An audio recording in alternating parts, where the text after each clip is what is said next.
So today we're gonna be doing a deck for some friends of mine's parents.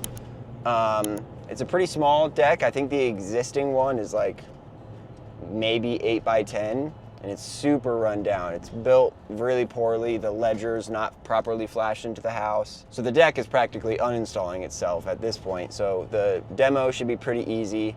Then we're gonna frame up a new deck that's over the pad.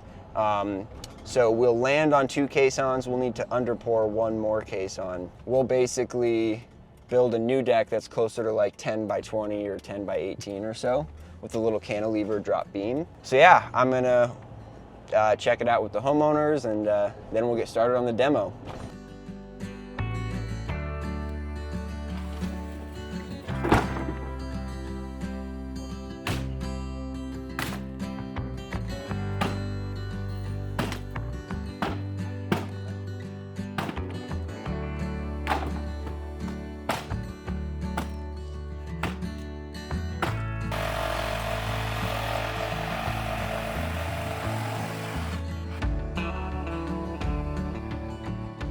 Do we have a trim piece over there? We do. So I'll go from that trim piece, the like one that's painted the same color. In the corner, Zach, that trim piece there, butt out 4 inches is where I want the laser to hit.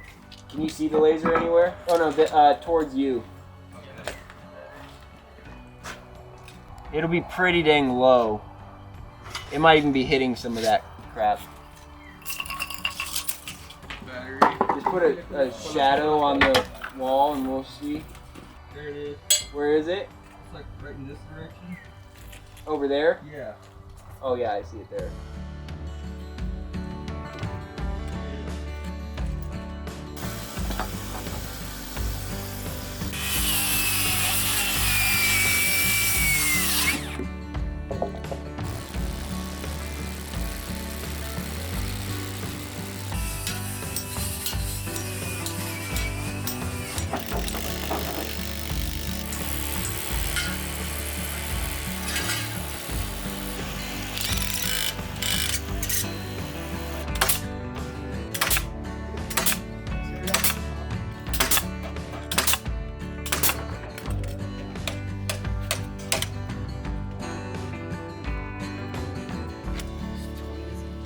Come on, man.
Yeah, there it is.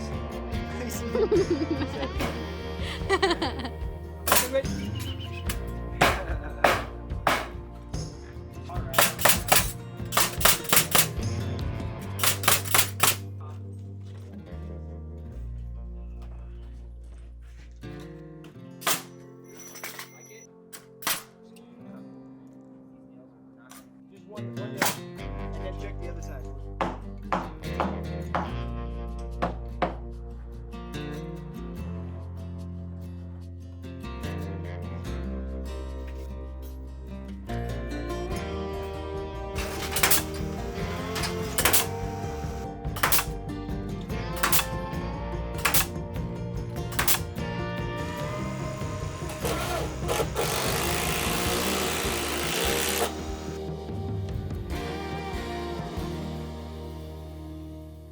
All right, so the deck is all framed.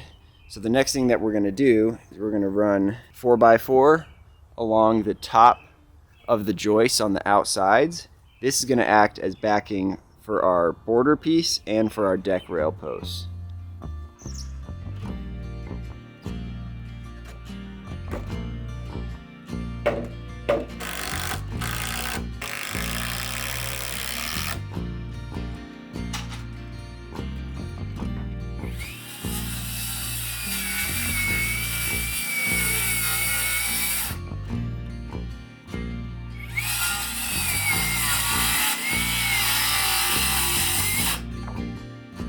I have my framing square. I just made this using my speed square with the right rise and run for my stairs. So I've got my first rise right there. Now I can give myself crow's foot like that on the end.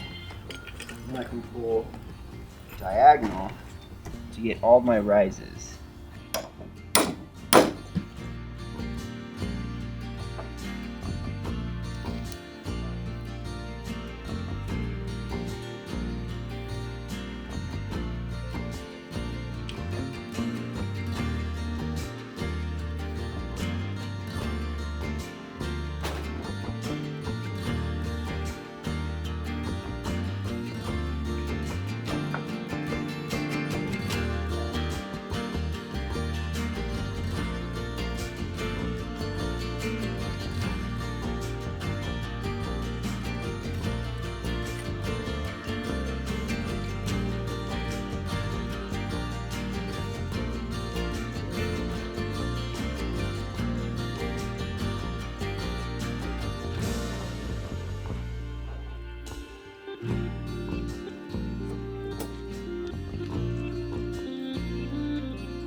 Not bad. Not bad at all. Might slope that side a tiny bit, but now let's double check. And I've got 7.5 to that pencil line. A little over 7.5.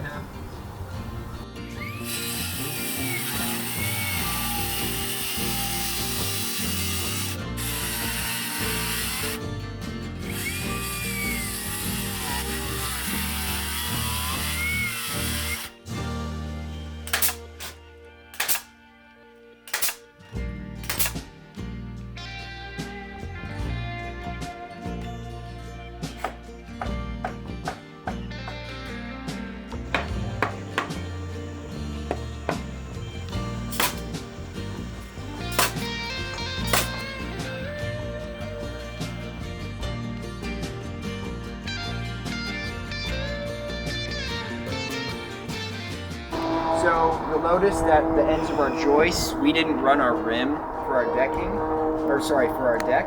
And the reason we do that is because we run our deck boards first, starting from the house. We run a full piece there, so there's no rip. And then on this side here, we'll actually take the measurements of our boards together. So 2 of them together gets us about 11 inches.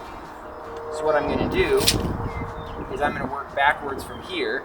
I've got 11 inches there. I want an inch overhang past my finished fascia, which is about 3/4 thick, which brings me to here, and then I need 1.5 inches off of that for my rim, which brings me to 7 3/4. So we're gonna snap a line across this at 7 3/4. We'll cut all these, we'll run that rim board, and then we'll be able to run 2 full pieces of decking, and this deck will have 0 ripped pieces on it, and it'll all finish out really, really nice. So I do it because I hate ripping pieces, but it also gives a nicer product for the clients as well at the end of the day. So I'm gonna do for the skirt board, I basically just got a full length piece. I went roughly 2 feet from the end, and I cut 2 angled cuts, but they're not quite all the way through. This is still technically one solid piece. What this lets me do is it lets me fold it so our miter is still connected on the ends. I do that because the skirt board and those miter cuts specifically are usually the first thing to expand and contract when this thing gets hot and cold. So doing that makes sure the corners will stay tight. And then after that, we just have butt joints in between, which are a lot easier to keep nice and straight.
Good.